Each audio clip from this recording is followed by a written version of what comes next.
Secara sederhana, saya pelajari ada 3 hal yang bisa dilihat ketika kita mendeklar bahwa kita adalah gereja yang digerakkan oleh Injil, yang kita sebut adalah Gospel Driven Church. Yang pertama, paling tidak saudaraku yang kekasih, semua kita harus memiliki yang namanya hati hamba. Haleluya.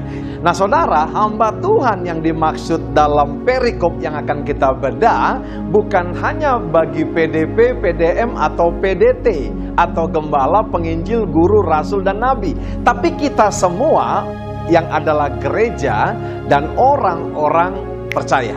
Yang kedua, dipastikan imannya presisi dengan Injil yang kita dengar dan akan kita perdengarkan kepada dunia.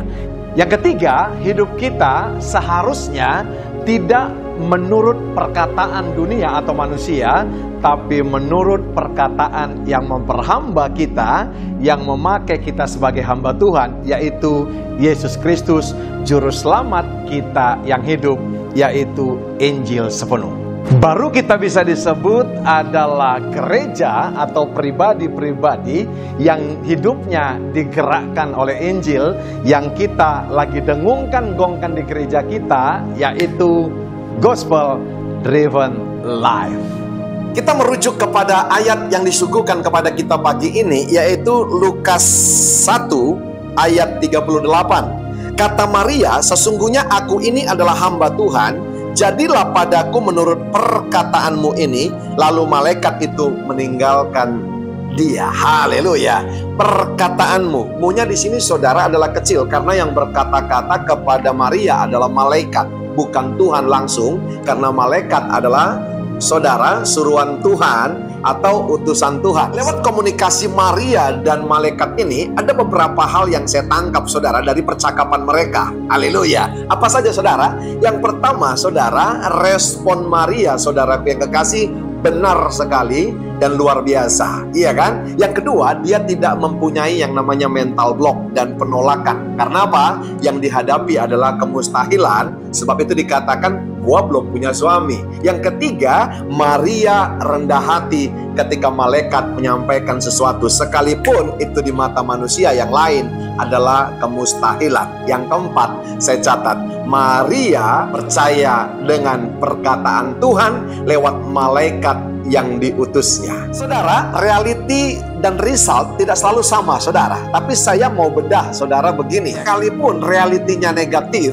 iya kan? Tapi kalau respon kita positif, maka resultnya akan positif, iya kan? Tidak selalu saudara de facto dan de jure kita orang-orang yang didrive oleh gospel, iya kan? Selalu saudaraku yang kekasih enak dan nyaman-nyaman saja. Saudara, Yesus tidak pernah berjanji saudara result yang kita dapatkan, iya kan, tidak selalu sama dengan reality yang kita akan lihat. Nah, sebab itu saudara, dibutuhkan respon ketika menjadi orang percaya, ketika kita menjadi komunitas atau menjadi hamba-hamba Tuhan yang didrive oleh gospel. Iman adalah dasar dari segala sesuatu yang kita harapkan dan bukti dari segala sesuatu yang belum kita lihat. Nah, saudara, hamba Tuhan yang dimaksud di sini harus bisa saudara yang kasih paradoks dengan orang-orang yang bukan hamba Tuhan. Kenapa saudara?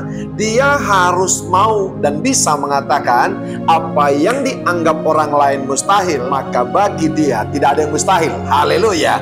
Orang berkata impossible, maka hamba-hamba Tuhan dan orang percaya yang telah mengalami good news, maka mereka akan berkata segala sesuatunya possible. Dalam hal hamba Tuhan, kadang-kadang ada saudara, iya kan, narasi-narasi yang jujur saya tidak setuju. Ada orang yang mengatakan hamba Tuhan besar, hamba Tuhan kecil. Dari mana saudaraku yang kekasih? orang melihat tersebut dari apa yang dikerjakannya. Iya kan? Kalau pelayanannya besar dikatakan hamba Tuhan besar, kalau pelayanannya kecil dikatakan hamba Tuhan kecil. Padahal di mata Tuhan tidak ada yang kecil, tidak ada yang besar selama kita melakukan pekerjaannya. Tahukah saudara, itulah yang disebut ayat yang kita bahas ini. Apa saudara yang kasih? Mereka hanya menuruti perkataan manusia, bukan menurut perkataan yang memperhamba dia, yaitu Tuhan Yesus. Makanya orang-orang yang menyebut dirinya adalah hamba Tuhan, pengakuan tidak lagi penting. Seperti yang dikatakan Rasul Paulus, saudara, saya tidak mementingkan lagi surat pujian seperti saudara yang diharapkan dan yang dibutuhkan orang lain. Karena apa, saudara? Sesungguhnya hamba Tuhan yang dimaksud di sini adalah apa, saudara? Ketika dia melihat bagaimana dia menghambakan diri untuk satu pelayanan, dan pelayanan itu saudara yang kasih bertumbuh dan berkembang ke arah keserupaan dengan Kristus, maka sesungguhnya Rasul Paulus berkata, itulah pujian yang tersirat di dalam hatinya dan yang tersurat keluar. Orang-orang yang dilayani saudara yang kasih bisa menjadi suratan yang terbuka yang dibaca oleh orang lain. Nah, itu yang disebut Rasul Paulus adalah hamba-hamba Tuhan yang merdeka. Iya kan? Karena Alkitab berkata, di mana ada roh Allah, di situ ada kemerdekaan. Nah, jadi saudara, yang kedua saya mau berkata kepada saudara, hamba Tuhan yang dimaksud di sini bukan lagi menuruti perkataan oleh manusia atau dunia, tapi perkataan Tuhan yang menggait kehidupannya. Nah, hamba Tuhan yang luar biasa. Kadang sepertinya kita melakukan hal-hal yang kecil, tidak seperti saudaraku yang kekasih, orang-orang yang melakukan hal-hal yang besar. Tapi saya mau berkata, hamba Tuhan yang dimaksud Injil dan Alkitab, saudara, Anda mau melakukan hal yang besar, Anda mau melakukan hal yang spektakuler, Anda mau melakukan yang kecil, di mata Tuhan sama. Karena apa? Alkitab berkata, setia saja kepada perkara yang kecil dan dia akan mempercayakan perkara yang besar. Dari saya, Royal Purba, Immanuel.